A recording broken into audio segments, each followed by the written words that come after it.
오늘 읽은 말씀입니다. 읽은 말씀 2절 말씀, 한 절 말씀을 함께 읽고 말씀을 전하도록 하겠습니다. 다 같이 읽습니다. 시작.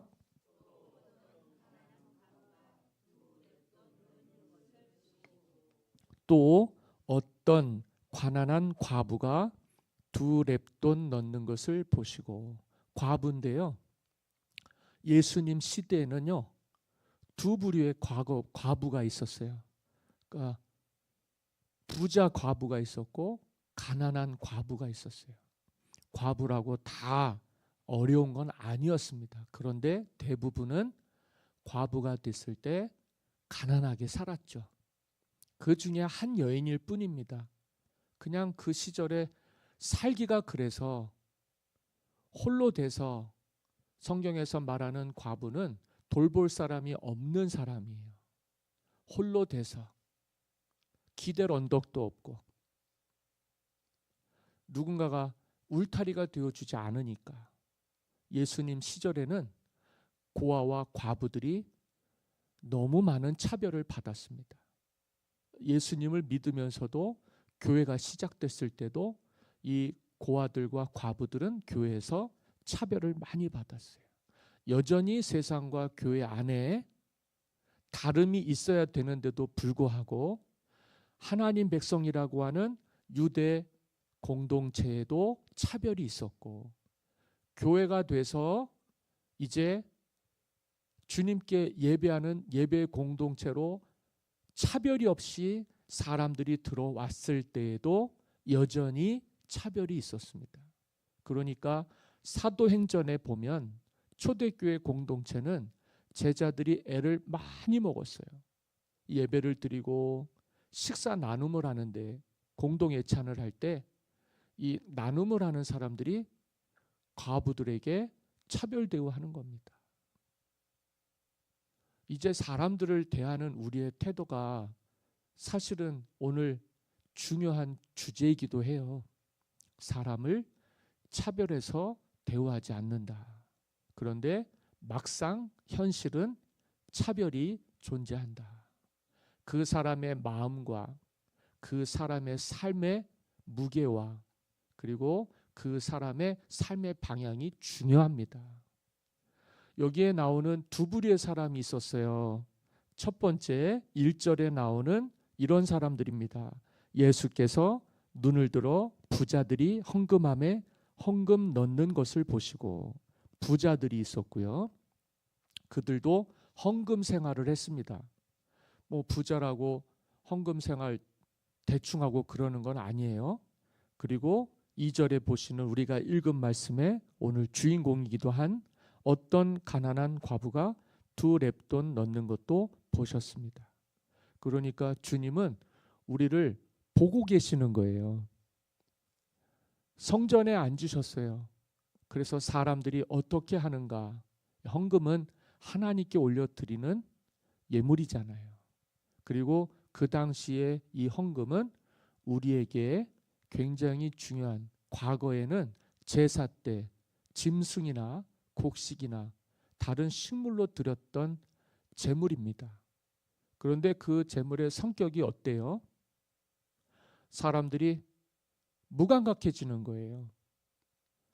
우리가 죄를 회개하고 그 죄를 내가 다 담당할 수가 없으니까 대신 짐승이나 또 곡식이나 또 식물로 하나님께 갖다가 올려드리면 제사장이 그걸 가지고 번제로 삼아서 그걸로 하나님께 제사를 드린 거거든요.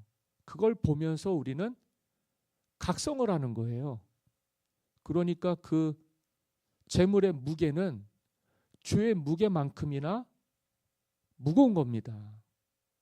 많이 지은 죄가 많은 사람은 무겁게, 적게 지은 죄가 있는 사람은 덜 무겁게, 그러나 다 죄인 거죠. 큰 죄나 작은 죄나 하나님이 제사를 통해서 용서를 해 주셔야만 우리는 기쁘게 돌아올 수가 있었습니다. 근데 예수님 시절에 성전에 헌금함에 넣는 제물은 보통 어떤 목적과 용도로 쓰였냐면 성전을 보수하는 거. 보통이요. 이게 채워지면 이쪽을 보수해야 되겠다. 이번에 또 이렇게 채워지면 이렇게 보수해야 되겠다. 그런 용도가 있었던 것 같아요. 그리고 13군데 있었다고 그래요. 성전 안에 헌금함이 13군데가 있었다. 그리고 그 시절에는요, 사실 로마의 지배를 받았고 유대 공동체는 여러 가지 환난과 핍박을 견디고 겪은 이후에 예루살렘으로 신앙의 중심지를 삼고 성전을 중심으로 해서 성전도 재건하고 신앙도 회복하려고 했었죠. 그러다 보니까 일단은 성전이 훼손이 된 부분들이 많아서 그 보수하는 데다가 이 헌금이 많이 쓰여졌던 것 같아요. 그리고 이제 이 헌금은 이스라엘 백성들 성도들의 주머니에서 나오는 거죠. 과거에는 제사장의 제사를 중심으로 해서 예배가 제사가 드려졌었다면 이들에게는 지금은 그 모든 많은 부분들이 훼손이 됐고 마음을 모아서 뭔가 하나님께 온전히 드리려고 하는 그런 마음을 갖고는 있으나 다 똑같은 건 아니다. 부자들은 마음의 무게도 가볍고 그 드리는 재물에 대한 그 마음의 깊이가 가벼운 거예요. 뭐 넉넉하니까요. 있으니까요. 여기 보니까 4절을 다 같이 읽겠습니다. 시작.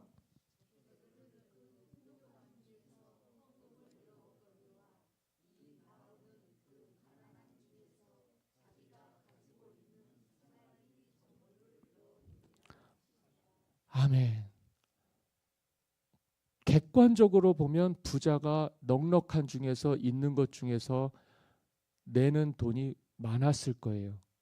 그런데 여기에 나오는 두 렙돈은 오늘날 시세로 하면 1,500원이 안 됩니다.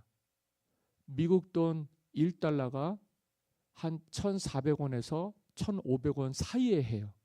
그러니까 과부의 두 렙돈은 1달러, 우리 돈으로는 1,500원이 조금 안 되는 돈입니다. 이 돈을 헌금함에 넣었단 말이에요. 이 과부는. 그리고 부자들이야 있는 것 중에서 한번 낸다 그래도 1,500원 내겠습니까? 비중이 달랐겠죠. 그리고 예수님 시대의 특징인데 있는 사람들은 헌금함에다가 난 이렇게 헌금한다고 사람들한테 보이면서 하는 거예요. 야, 저 사람은 저렇게 하는구나. 그게 보이는 거예요. 없는 사람들은요, 그게 부끄러운 거예요. 사람들이 볼까 봐. 그래서는 몰래 갖다 넣는 거죠. 주님은 그것도 아시는 거예요. 어떠한 삶의 배경이 있는지, 그 물질에 대한 비례하는 마음이 있는지. 사실 중요한 건 물질보다 마음이 아니겠습니까? 돈으로 마음을 살 수는 있을지 모르겠어요. 그런다고 해서 그게 진짜 마음을 사는 것은 아니라고 생각합니다. 어떤 사람들은 사람의 가치를 돈으로 생각하잖아요.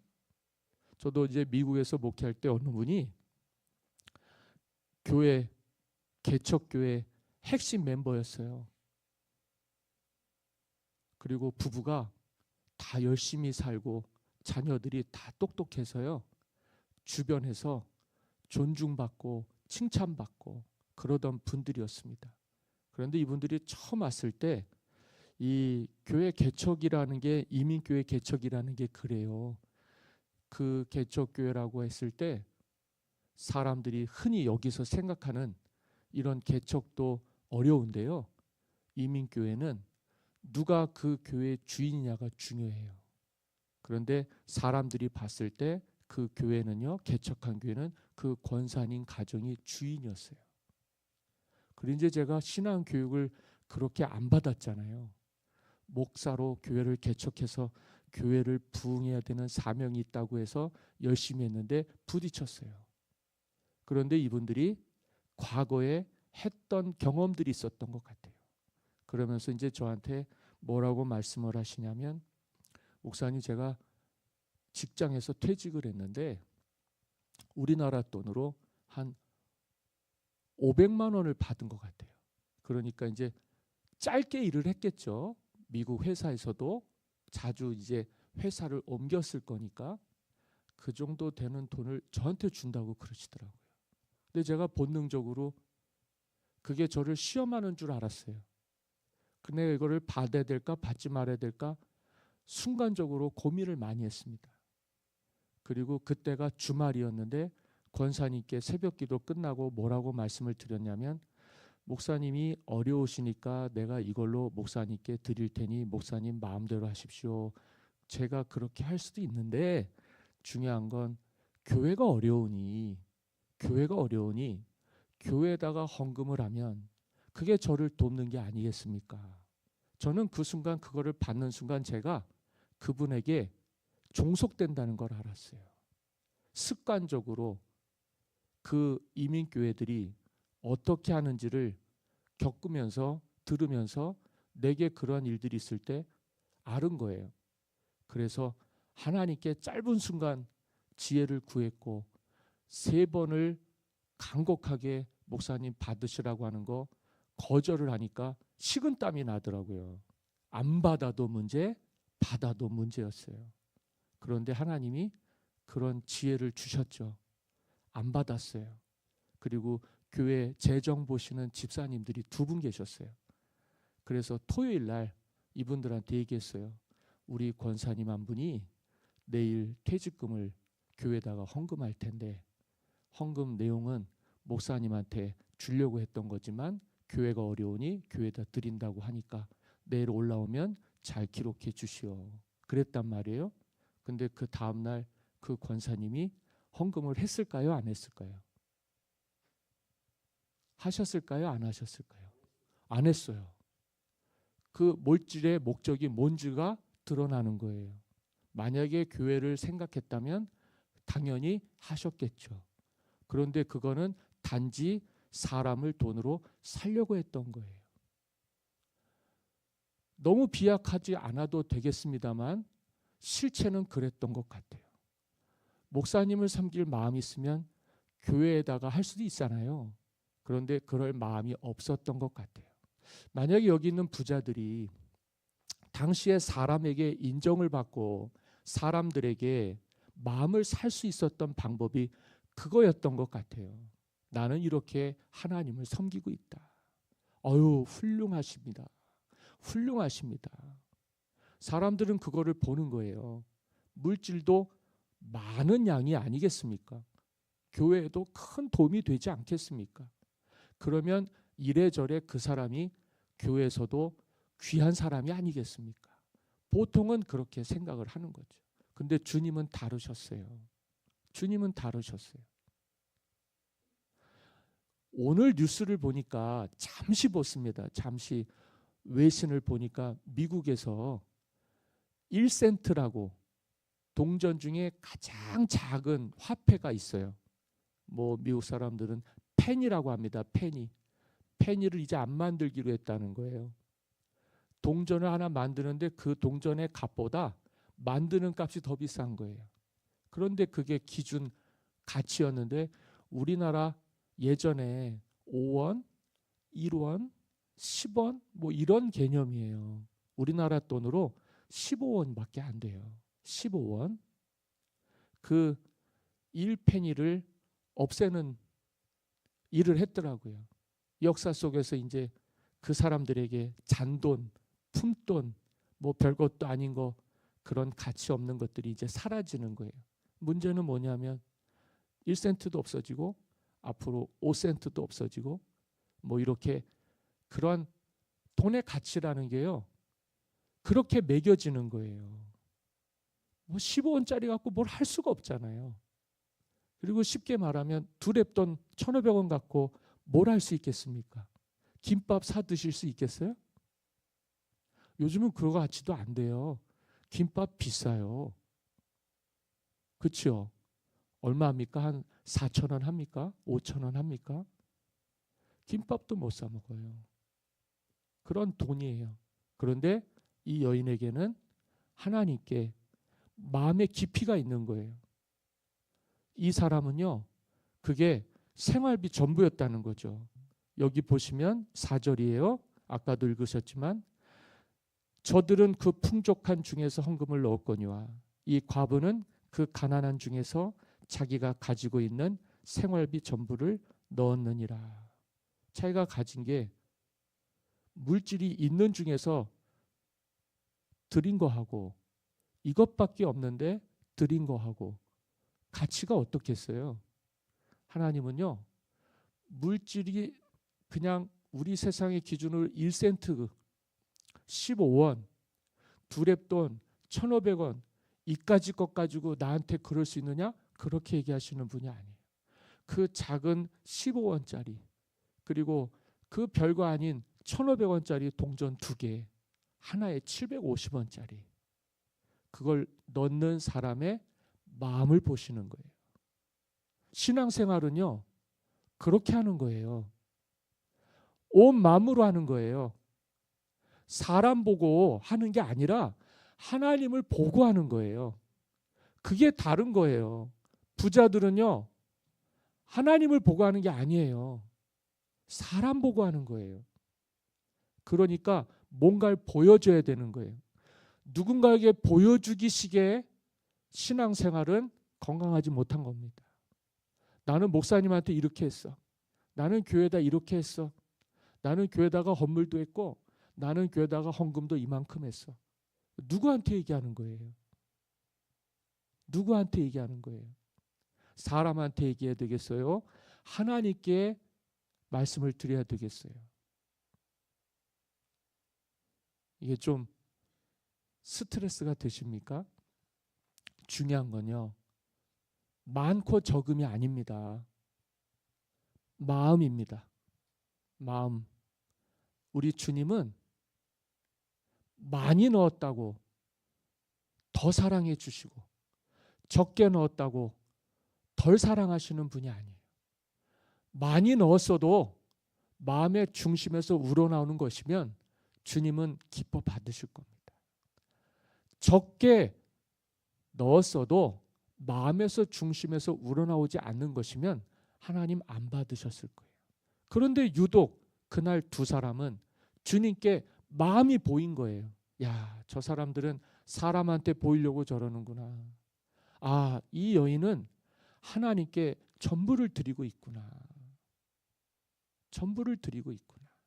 예배는요, 올인하셔야 되는 거예요. 일부만 하나님께 다리를 걸쳐 놓는 게 아니에요. 신앙생활이라고 하는 건 전부가 올인이 돼서 나의 삶을 주님께 맡겨드려야만 되는 거예요. 내가 그렇게 맡겨드리지 않으면 하나님은, 사람은 외모를 보겠지만 하나님은 마음의 중심을 보시는 분이기 때문에 통과할 수가 없어요. 믿음은 저울로 달아볼 수 없어요. 그런데 하나님은 그것도 달아보십니다. 그러니까 값진 마음의 중심에 무게 있는, 전적으로 하나님께 올인하는, 전부를 하나님께 드릴 수 있는, 내가 물질로 하나님을 위해서 섬길 수도 있지만 내가 내 몸으로 온 마음으로 하나님을 섬길 수도 있는 거예요. 그게 소명이겠죠. 그게 부르심이겠죠. 그게 제자의 길이겠죠. 너희가 나를 따르려거든 모든 것을 버려두고 십자가를 지고 나를 쫓을 것이니라. 이 십자가가 뭐예요? 예수 그리스도의 구속의 은혜입니다. 십자가를 붙들고 주님이 달려 죽으신 보혈로 우리를 죄 씻음 받게 해주신 그 죽으신 십자가, 그 피가 우리를 죄에서 깨끗게 하시는 거예요. 그거를 붙들고 주님이 우리의 죄를 사해 주셔야만 우리가 용서를 받고 죄 사함을 받고 죄 씻음을 받고 하나님의 자녀가 될 수 있지 않습니까? 그렇죠? 주님의 십자가 구속의 은혜가 아니면 오늘 우리가 하나님께 들어갈 구원의 문이 열려요? 안 열려요? 안 열려요. 우리의 죄는 그렇단 말이죠. 그런데 우리가 주님을 간절히 원하는 거예요. 나는 주님을 간절히 원합니다. 이 세상보다 그 무엇보다 주님이 나의 전부이십니다. 이 여인에게는 그게 있었다는 거죠. 가난했지만 1,500원밖에 없었지만은 내가 하나님 사랑하는 사랑만큼은 내가 이 세상에 있는 것들보다 주님을 더 사랑했기에 나는 이것도 기꺼이 하나님께 올려드립니다. 내가 사는 것은 하나님의 은혜로 사는 줄 믿습니다. 여러분들의 고백이 되고 이 과부의 고백과 같이 내가 사는 것은 내가 사는 것이 아니요 오직 내 안에 예수 그리스도께서 사시는 것이라. 그러니까 주님이 감동을 받으시는 거예요. 야, 이 사람의 헌금이, 이 사람의 마음의 무게가 달아져서 하나님께 전부를 드리니 그것이 모든 사람들이 드린 것보다 더 크다. 주님이 말씀하시는 겁니다.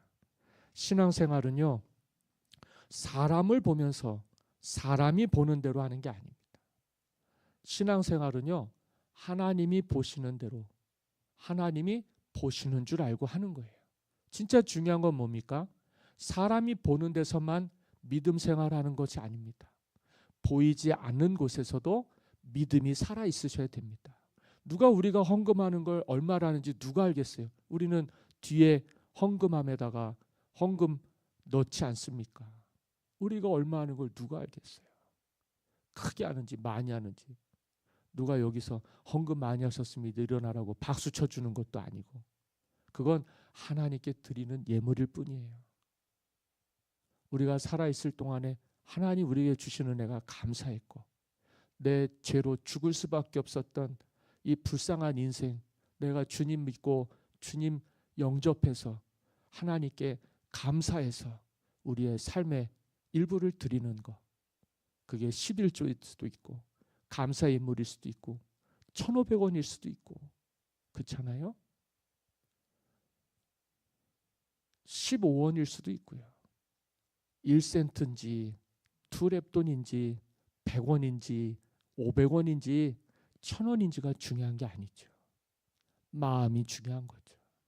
내가 주님께 이것밖에 드릴 것이 없지만은 주님 내 마음이니 받아주시옵소서. 누가 우리를 많이 넣었다고 적게 넣었다고 판단을 하겠어요. 그건 사람의 생각, 어리석은 생각일 뿐입니다. 우리는 있다고 많이 넣었다고 교회에서 쓰임받는 거 아니에요.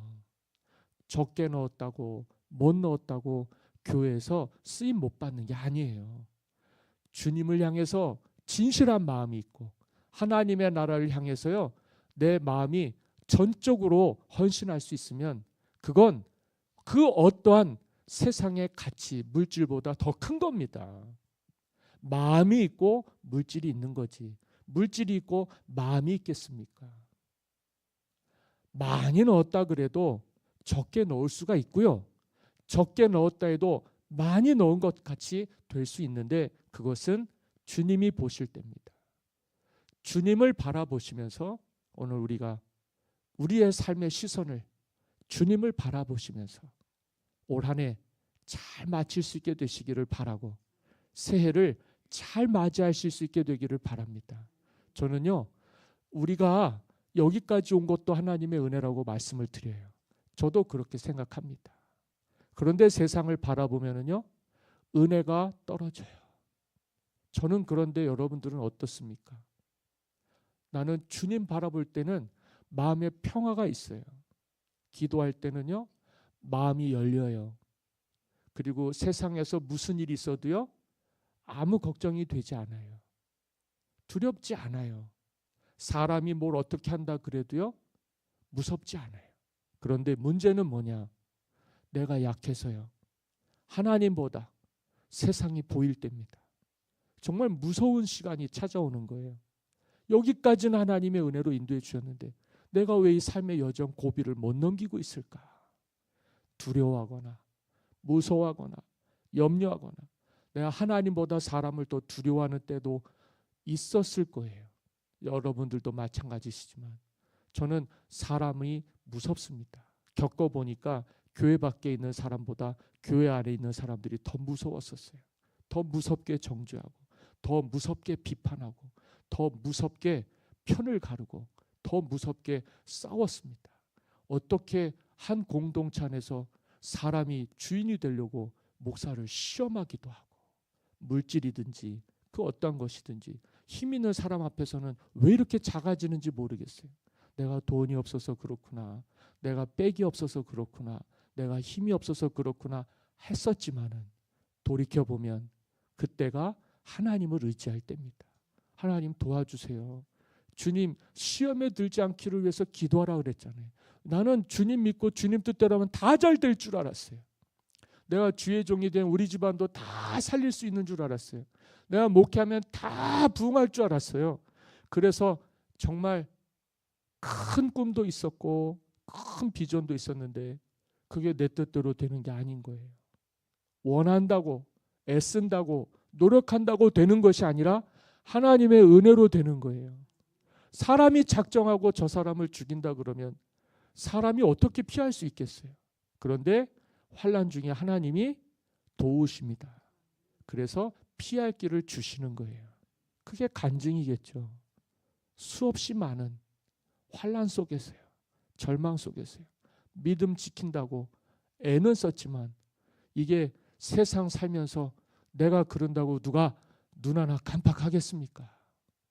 그렇다고 사람들한테 보이려고 신앙생활하는 건 아니잖아요. 뭐 100일 작전 기도라고 40일 금식 기도를 하고 1,000번제를 드리고 우리는 그거 잘 못해요. 그게 성경을 백독하고 1년 12달 새벽 기도 빠지지 않고 그건 자기에 의해요. 그건 사람이 높이려고 하는 거예요. 큰 교회가 되고 높아지려고 하고 대접받으려고 하고 우리 교회가 이런데 사회생활하면서 공직자들이나 일반 세상 사는 사람들한테 우리가 고개를 빳빳이 들고 순종도 하지 않고 법도 지키지도 않고 세금도 내지 않으면서 교회가 이런데 하고서 의시되면 구원 받겠습니까? 교회가 커지면 정치적이 돼요. 교회가 커지면 세속적이 돼요. 저는 그걸 경계합니다.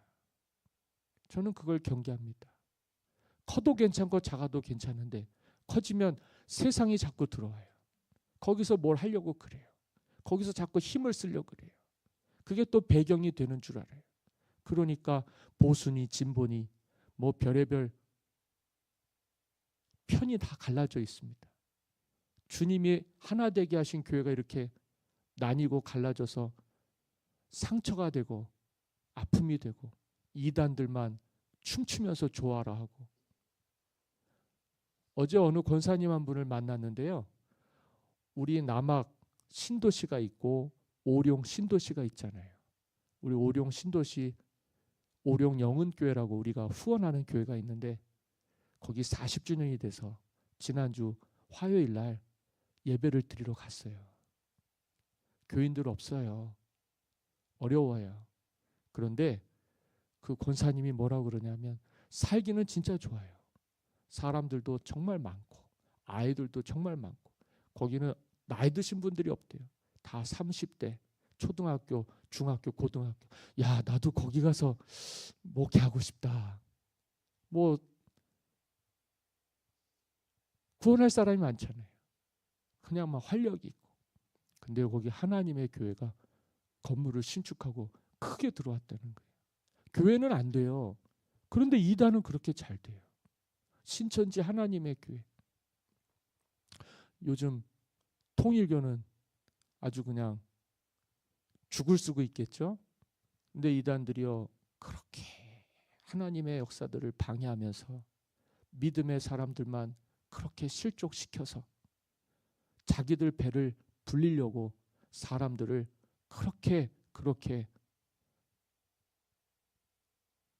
끌어들이는 걸 보니까 속이 뒤집어지는 거예요.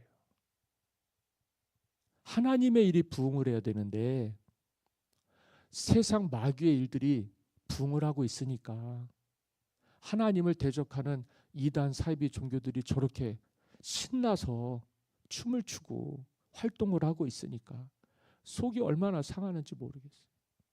교회는 약해지고 성도들은 힘을 잃고 있는데 오늘 우리가 이렇게 약할 때 하나님이 은혜를 주셔야 되지 않겠습니까? 그러려면 오늘 우리가 믿음을 회복해야 돼요. 마음을 주님께 모으고 사셔야 돼요.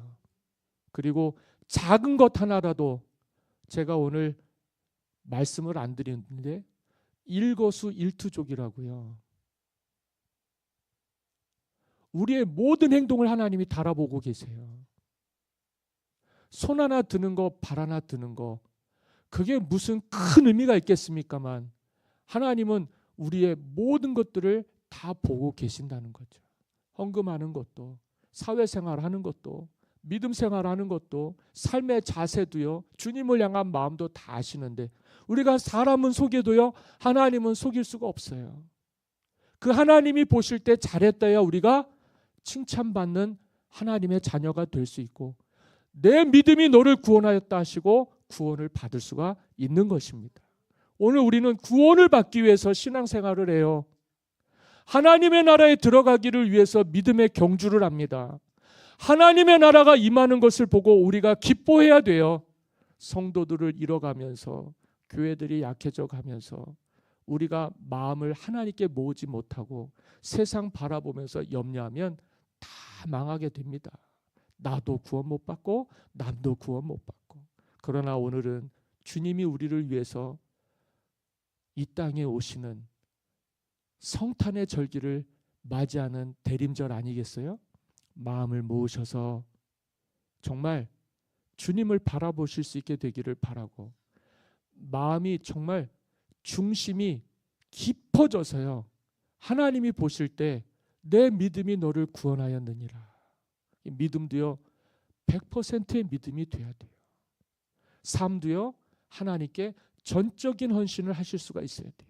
이 예배만큼은 생각도 집중하시고 마음도 집중하셔서 누구를 바라보셔야 되냐면 주님을 바라보셔야 돼요. 사람이 보이거나 세상이 보이거나 남들이 입은 옷이 보이거나 남들이 타고 온 차가 보인다면 그거는 문제가 되는 거예요. 나하고 주님과의 사이에는 아무런 걸림돌도 없어야 돼요. 내가 주님 맞이하러 왔습니다. 나를 영접하여 주시옵소서. 내 삶을 드립니다. 나의 전부를 드립니다. 나를 받아 주시옵소서 하는 게 예배예요.